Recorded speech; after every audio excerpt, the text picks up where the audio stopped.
asked for more of your Hazbin Hotel theories. Please do guess. I'd love to know the theories. Yes, I did it once already.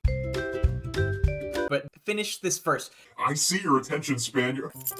Sit the f down and watch. On the last video, I got a pretty decent amount of comments with even more theories. Well, this is going to be emotionally damaging. So please like and subscribe to let me know that you want to keep damaging me. And if you're really into it, please become a member of the channel. The support goes an immensely long way, especially when it's the immense amount of you that it has been. Thank you so much. Has been! Take that, depression! There's a little join button down there. Click it. I dare you. You with us? And speaking of dares, let's start with a Daring theory about Nifty! of which there were actually many. The Big E 9999, just those many nines, thinks that Nifty is the one who owns Alistair's soul. She won it in a game of Connect 4. I didn't see that. But she likes being ordered around, so she does what he says. Yay, pain! This user countered, Alistair literally summoned her in the pilot, and the Big E refuted, well, yeah. I like being forced. Keep that to yourself, Nev. Clever. Very clever. There was a shockingly long string of comments under these comments. Both clever and, well, not that. Because many people actually have a lot to say about Nifty's role in the series. Such as the Sausage Man 5388, who doesn't think Nifty is an overlord like the theory in the last video, but thinks Nifty was created but using a soul Alistair harvested from an overlord he killed during his killing sprees. I was an overlord once, you know. Now, as much fun as it would be for Nifty to be an overlord, I actually think because of the power dynamic that they have and what Nifty is shown to do, this would actually make a lot more sense. We're about 80% sure she's harmless. And I think it would be a really great reveal that would add a lot to both Nifty and Alistair's character, because Alistair is obviously this sadistic overlord that I think a lot of the fanbase wants to see as really powerful. I think that it could actually give Nifty a lot of interesting emotional development. I don't know where they're gonna go with it. Nifty is definitely a character that there's a lot in the air about, and I'll circle back to more Nifty theories later in the video. But on the note of Alistair's power dynamics, Let's begin. All the Color in My Head, which great name by the way, speculates that Alistair wants to try and cheat his way into redemption and then try to take over heaven. He's definitely playing the long game, and I'm not sure how high his ambitions go. You know one thing, I haven't seen much chatter about his deal that he made with Charlie. Deal. Now this brings up two things that I find really interesting that more people didn't actually talk about. The first is, what is Alistair's highest ambition? What really is his true goal? Something that is obviously being teased, but we don't know the answer to. He seems to want to be more powerful than Lucifer with that pull all the strings comment. Guess who will be pulling all the strings?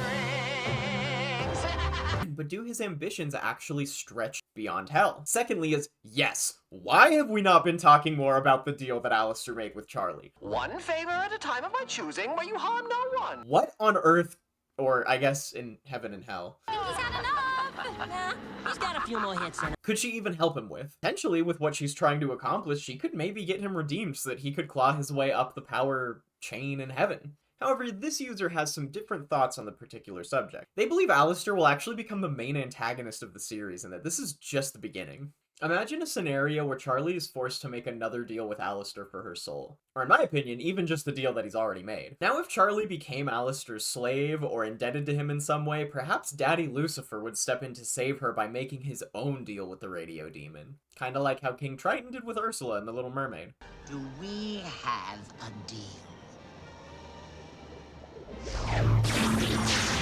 But this person doesn't think that Alistair wants to be some, like, king of hell. He just wants to raise to the top of the food chain and make hell his own personal sandbox for his own sadistic amusement. Now, this theory is almost very compelling to me. Alistair is a really beloved character for the fanbase, and I think his emotional arc is probably progressing more toward loving the Hazbin Hotel crew and feeling like they're his family. It's been a surprising thrill to witness these wayward souls find connection. Almost makes one sentimental. So I don't see main antagonist in his future. However, the deal that he made with Charlie relating to somehow overthrowing Lucifer I think is really interesting. And I wouldn't be surprised if Alistair has a crossroads in his character arc where he must choose between betraying the hotel for his own power and staying with the hotel and kind of helping his newfound family. But this theory still leaves an unanswered question about who is chaining Alistair down. Someone obviously more brilliant than the rest of us, by the username Maddie Steiner, quite sassily answers, a person with more power than Lucifer in heaven? Who probably owns Alistair's soul? Who we don't know yet? It's God. Oh, Lord. And not to rain on the genius parade here, but I kinda doubt that. The role that some heaven and hell creating God might have in this show is very interesting. And though definitely possible, I don't know, it just kind of feels like a weird thing to add to the show, let alone be a force controlling one of our main characters. I feel like heaven and hell being just as unsure of their existence as humanity seems a lot more interesting and narratively satisfying to me. I do not see God being depicted as some sort of like perfect divine being in this show, and no one has mentioned any God yet, which in some scenes I find really weird, like where the angels are debating how somebody is sorted into heaven or hell. Well, if you know so much, what do you think it takes to get into heaven? Seems like God would be a person you would turn to if that question was unanswered in this huge, like, heavenly court. So if there is a God, I mean, in the show, please don't kill each other in the comments over that question. I think it's very unlikely that a monotheistic God will save your ass. I doubt he would have any ties with Alistair at this moment, and they're probably uninvolved with anything that we've seen so far. Could they be a character? Maybe. But are they going to be related to what we've seen yet in the show? I find it very unlikely. A more likely candidate has turned up in VivziePop interviews, and I imagine has surfaced a little more with this round of comments thanks to a Cartoon Universe video talking about the character Rue. And shout out to that creator. They are responsible for a lot of my knowledge in the show, and I imagine a lot of you have seen them. They're great. Many people, such as Skulk, have theorized that Alistair has made a deal with Rue, the demon of hell, the most powerful entity in hell, and that explains how Alistair got his powers as soon as he got into hell. We have a little bit of a design for this character Rue, and VivziePop has mentioned in somewhere in the last theory video, I did mention that I would suspect that we are going to meet a bigger baddie that we haven't met yet that's related to Alistair. And this Rue character totally fits the description. They even seem like some sort of god of evil, and their character design is quite grisly. Someone who I think might actually intimidate Alistair. Though some, like Floarstar,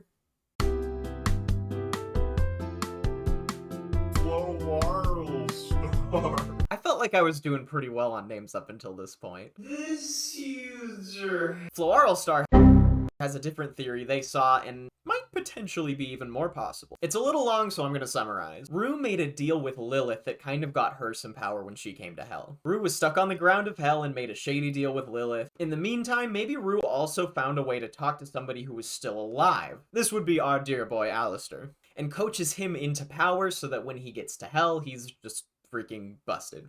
Alistair got too cocky with it, lost to Valentino in their fight, and went to Lilith to recover for those 7 years that he was missing. This is when Lilith asks him to help with Charlie because she's afraid of going back to hell because of Rue. Okay, that was a lot of thinking and a little bit convoluted for how much we know, but I do think that there's something here. This character Rue definitely could be the key to a lot of the questions that we've been flinging around in these videos. The chance that they are chaining Alistair and Alistair went to Lilith to recover for those 7 years does make sense. However, Rue making a deal with Lilith and that somehow connecting them and Alistair, I think is just so speculative that it's unlikely. Yes, I know. I've been absent some time. I'm sure you've all been wondering. As I said in the last video, Lilith, Eve, Charlie, and Lucifer already have such a complex family drama going on that I think like cross-stitching all of these characters into it would just be a little bit muddy and not really necessary to further their plot. So I'm not sure if Rue would add anything but unnecessary complications to that dynamic. But circling back to Nifty, We're all gonna die!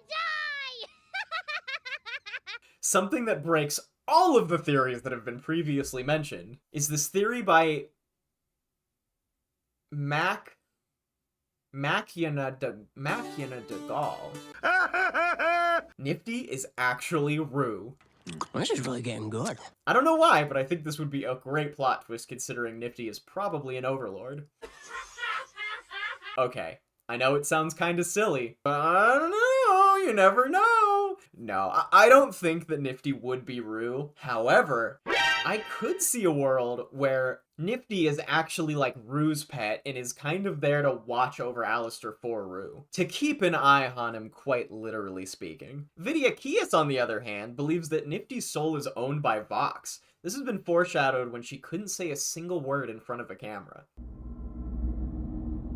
Ooh, that's not bad. I don't know if she would currently still be owned by Vox, but maybe there's a chance that Alistair actually, like, stole Nifty or won them in some sort of skirmish. I think her reaction to the TV prompt is mostly just for her funny, like, unique character quirk. But I love that people are thinking about Nifty and giving me these theories, so keep them coming. Okay, enough with the Nifty, though. I want to get to a few more theories that have a little bit more evidence behind them, such as this one with Lilith. Renanice, this sounds like a Pokemon name. Renanice commented, I didn't get the chance to bring up my theory. Well, don't worry, I got you this time. And for anybody else who might want their theories read, maybe I'll do another one of these. I won't promise it because these take a lot of time, but they're also a lot of fun, so maybe I'll do another one. I noticed something when it comes to Lilith in the end of episode 8 if you look at the pictures of her. She wears pearls around her, but when you see her in the past, she isn't wearing any necklaces. When you see her on the beach, she's wearing a different necklace. So my guess is that Eve is actually Lilith's twin sister, and she's pretending to be Lilith, and Eve has something to do with Lilith being missing along with Alistair. You know, I also noticed that Charlie's mom, in the flashback with Lucifer, like, raising her, her face is kept obscured, and I don't think there's any way that would be unintentional. It's making me think more and more that Charlie's mom might not be who we think she is. Lilith and Eve being sisters might make sense, and it might make Lucifer look even worse in the eyes of the people of heaven. There's something posited by Nightmare 8076 has me wondering more about this family's dynamic. Jester Bros Cartoon Theater, I have only 3 theories for now, so have fun with them. I will read one, and have great fun. Charlie grew up in heaven with Lilith. Me having fun was not correcting your grammar on that, but I know you meant heaven. This is a milder theory than the rest, but it could answer a lot about why Charlie is feeling so disconnected from her dad. She definitely could have spent some time in heaven, and though I'm quite sure she was hellborn, her being raised in heaven without her dad might end up playing a really big role in her emotional journey. And speaking of heaven and hell drama, I wanted to bring up a theory posited by Alex Gear. My theory is that Carmilla was an angel that had her children with a demon, maybe Zestral, so she was cast out of heaven for committing this sin. Lute said their love is vile and blasphemous. Meaning Baggy an angel dating Charlie a demon. Oh! I like this one. Carmilla is totally one of my favorite characters in the series, and I definitely think she has ties to heaven. Her hesitation to deal with heaven seems a lot more informed than any other hell people that we've met so far, and it definitely mirrors how Lucifer feels about heaven. This would be a great parallel for Charlie's family dynamic to see another family in hell dealing with a similar sort of struggle. And it definitely makes a lot of sense given how heaven discriminates against hellborn people. And on the note of heavenly discrimination, Taylor Fry added a theory pertaining to lore from the Hell of a Boss series.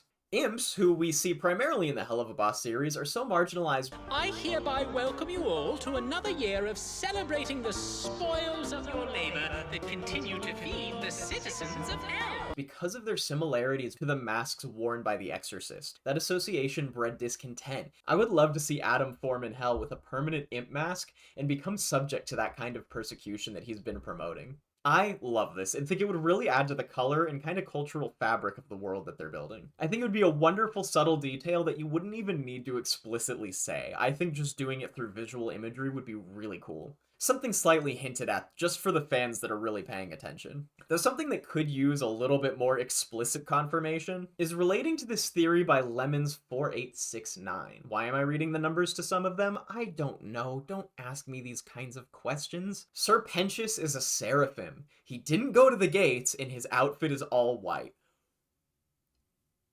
Okay, now, hold on. Maybe the best theory I've read today. This is crazy. That was kind of hot. I don't know why I didn't consider this, but you're right. We totally saw the pearly gates and where people would check in, I suppose. So does that mean Sir Pentious somehow went straight to the top? Did he become a seraphim immediately? Does it work like that? There's so many things that we don't know, and it leaves me a lot of questions, and I like that. And I also like this theory by Daffier Python, who wonders if Alistair is owned by Sarah. The unclip my wings part. Once I figure out how to unclip my wings. Which, Y'all have a lot of opinions on that line. Is basically referring to Sarah's wings. She's an angel, so she's stronger, and maybe Alistair was trying to get into heaven to take over more and got stopped by her and forced to make a deal for his life. I don't think this is likely specifically in Alistair's case, but I do like the idea that angels could potentially own souls the way demon overlords do. A little muddying of the ethical waters and a little bit of the graying of the white and red and white. Seems a lot bloodier when you put them next to each other. But the most interesting Alistair theory that I read, Alistair is a circus.